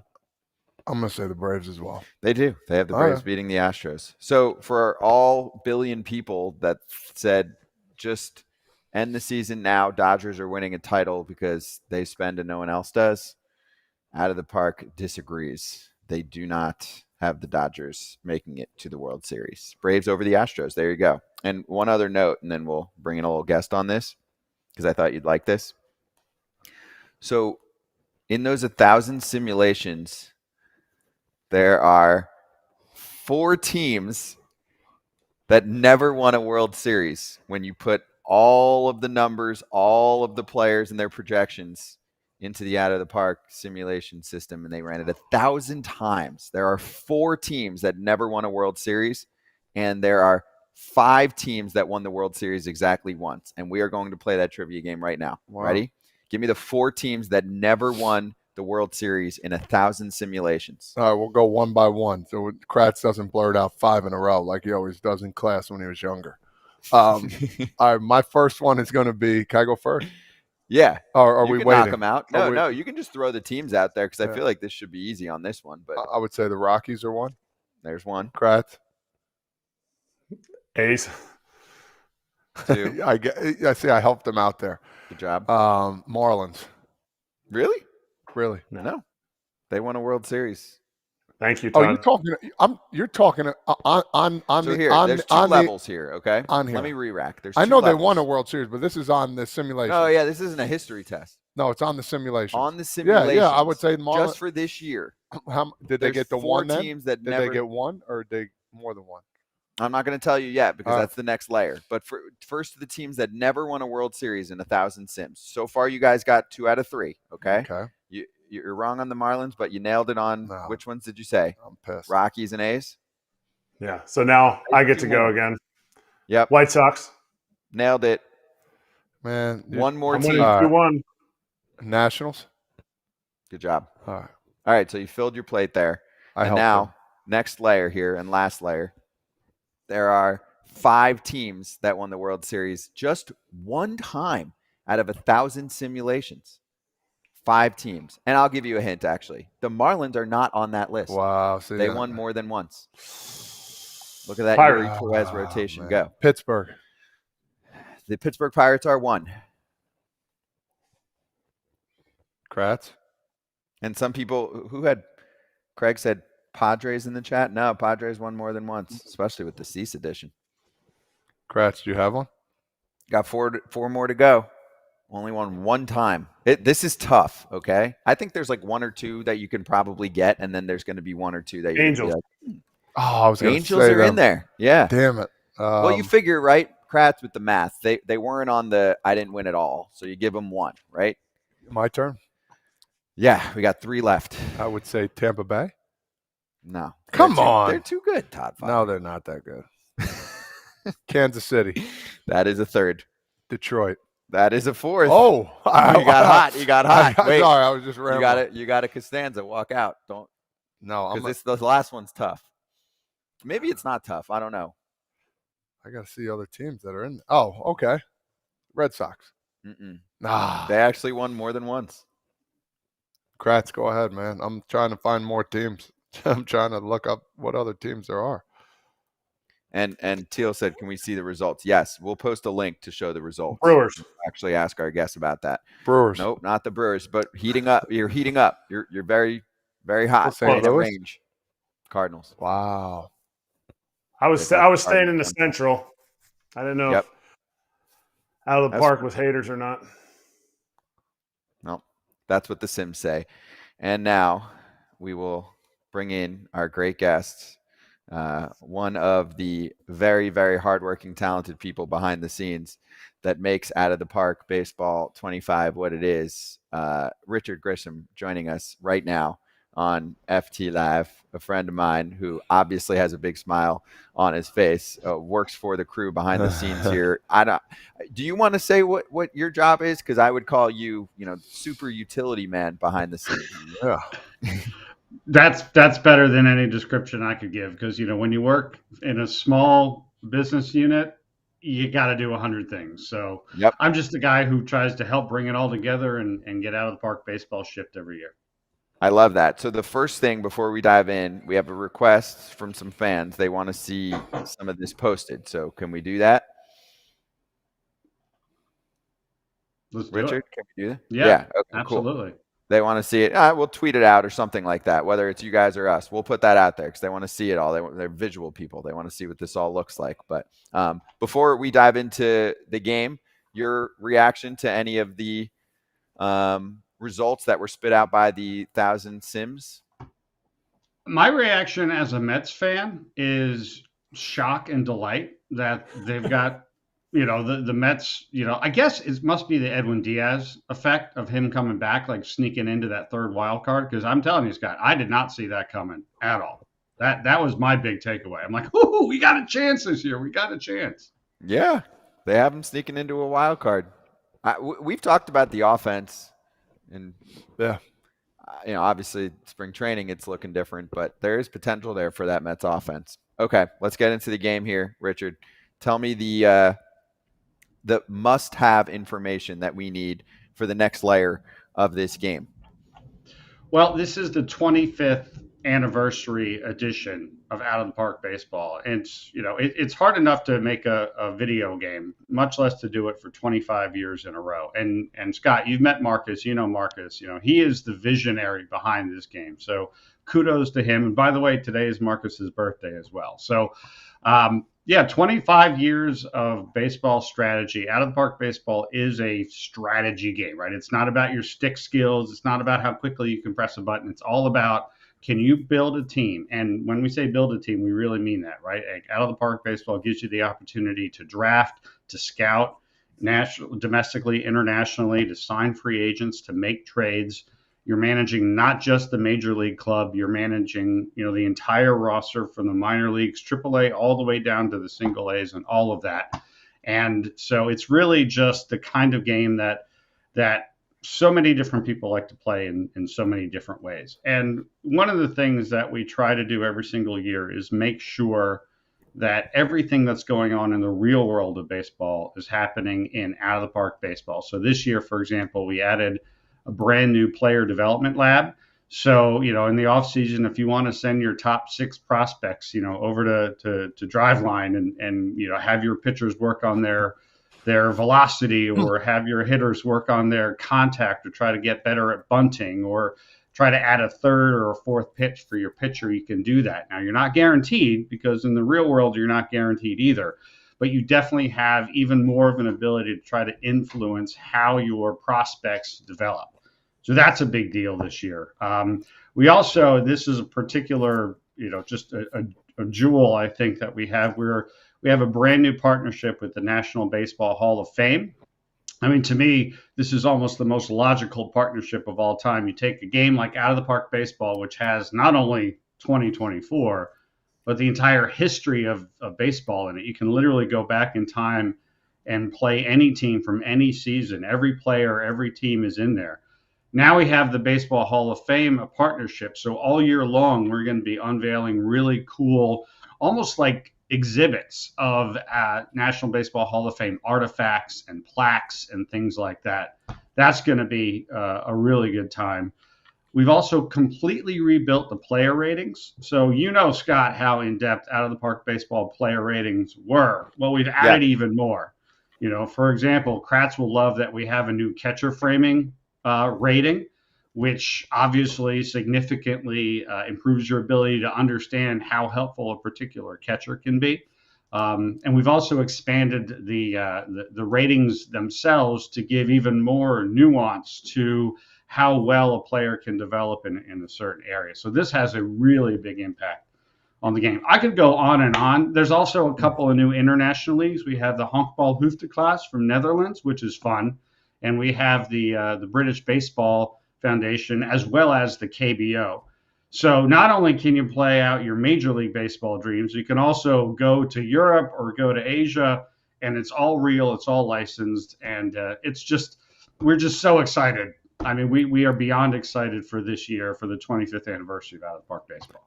He nailed it. Yeah, and there's one thing you didn't bring up, though. You could play baseball from the late 1800s through today. Every single team, player, and organization ever in MLB. You can be Babe Ruth if you wanted to be on here. Absolutely, you can keep Babe Ruth on the Red Sox if you want to. You can do anything you want to, right? Like you can build an sort of a dream team from way back, or any time period, anytime. It's really incredible. And one of the cool things is you can make it challenging for yourself, or if you just want to press a couple buttons and make it easy, you can do that too. We want to make sure that everybody can have fun living out their dreams, whatever those dreams might look like. Well, you nailed it. There's a lot of love in the chat. People asking for all kinds of links. We'll post those. Obviously, it's going on right now. You can go grab the game, 30% off just for a week. So get after it. Richard, congratulations on launch day. Appreciate it. Literally everything I had on my list. You nailed it. Almost like, he works for them or something. Yeah, exactly. And it's waiting for this day for a long time. So congrats on the launch and the 25th anniversary. It is OOTP 25 because the game is 25 years old. Sometimes people are like, why is it 24? No, it's 25 because they're going by year. So There you go. Richard, thank you so much. Great talking to you. You're welcome. Thank you, guys. You guys are the best. Love Foul Territory. Congratulations on launching your second incredible year. It's been amazing to watch what you guys do. So thank you so much. Thank you. And definitely we look forward to talking to you throughout the season. Obviously, the Out of the Park Baseball fam is a very dedicated community. So we did a little event last year, and hopefully we'll be able to line something like that up again. Out of the Park Baseball 25 is available right now. And yes, we'll post a link on Twitter for you that you can grab. 30% off the retail price. Start now.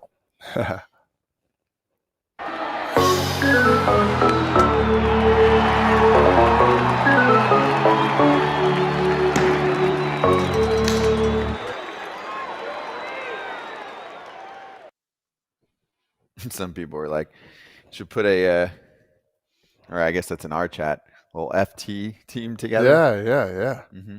I like that. That'd be I hate good. video games. Kratz would be batting last. Why? I hate when I see myself in video games. I love video games, but I hate when I see myself in video games because I'm just show how mid I was. I don't need to see that I was mid. I want a video game where it's like, dang, do you see how OP Kratz is in that game? You can make that up for yourself. Yeah, you can boost yourself. What are you talking about? Not real. Video games should be your favorite because you should be like, when people ask you, right? Like even, I guess your kids are too old for this now, but when your kids were younger, it'd be like, Dad, were you good? Son, I was the best player in baseball. Let's go play that. Let's go play that game. Let downstairs. me show you. And then he strikes out 3 times in the video game.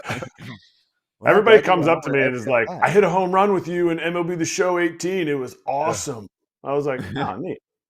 Listen, they're going to eventually, last thing I'll say, is they're going to have the video games where you can hit a button, the catcher goes like this to review the strikes. They are. They're going to have that. Oh, that's an upgrade. That'd be cool. ABS system, baby. So this is our last show of the week. Obviously, we always post stuff all weekend long. Next week, show's still at 11 o'clock Eastern time in the morning. We have some announcements next week. We had one. Was that this week? Was Trevor this week or last week? This week, yeah. Damn. That feels like a long time ago. Trevor May joining the FT fam this week, and we will have more announcements next week. They are kind of show related. That's all I'll say. And we will have 2 bonus shows next week. Okay? 2 Foul Territory coverage of the Soul Series powered by MLB Rivals with post-game shows after the Padres and the Dodgers. Because some national spots don't love covering baseball. We do. It's all we do. It's all we talk about. So we have your post-game show just like we did in the playoffs after the Padres and Dodgers meet up in Seoul. AJ will be back for that one. It'll be nice and spicy at whatever time that game ends, like 9 o'clock in the morning Eastern time. So get ready for that. And lastly, we finish off our week with Kratz hats. Can you guys pick out what hat this is? Wow. It's Sega. a lightning. Looks like Sonic the Hedgehog running through something. A Does it look like a Not Marvel? actual Sonic, but Marvel thing. Yeah, I would say the Iron Pigs made a Marvel thing up. the Flash. Omaha. What? Omaha Storm Chasers. Oh. Omaha. I like it. I'll Rated. give it a C. I like it. I'll give it a C. C's equal degrees. True. C's True. equal degrees. Oh, those athletes know it. Hey, That's C's not. That equal was a degrees. dig on me. I got that. On That's you? cool. You want to end Friday bad? You- That's cool. You graduated from Tom's River, didn't you? Yeah. You didn't graduate I from gotta go college. back to Rutgers yet. Well, it'll happen. It'll happen one day. Is it going to happen? Yeah, Are you not gonna a graduate? chance. Probably not. Probably not. No. Can we just? I Like, want to. It's but life. Who cares? Can we just give it to him? I No. had a tough time helping my son out with sedimentary rocks and metamorphic rocks yesterday. I was about to lose it. The best way to handle that is say, son, unless you're going to study this, forget about it. That's why he doesn't have any kids right now. Still love him. Thank though. you. Thank you. He does have a college degree, though. That's true. I do, as far as I know. Hey, From subscribe Rutgers. to the channel if you're watching right now. If you're watching on Twitter, head over to our YouTube channel. We do this every freaking day, every weekday. And we're at Rays camp next week. We're at Orioles camp next week. Standing room only, baby. We'll see you next Wow. week. See you guys. Cheers.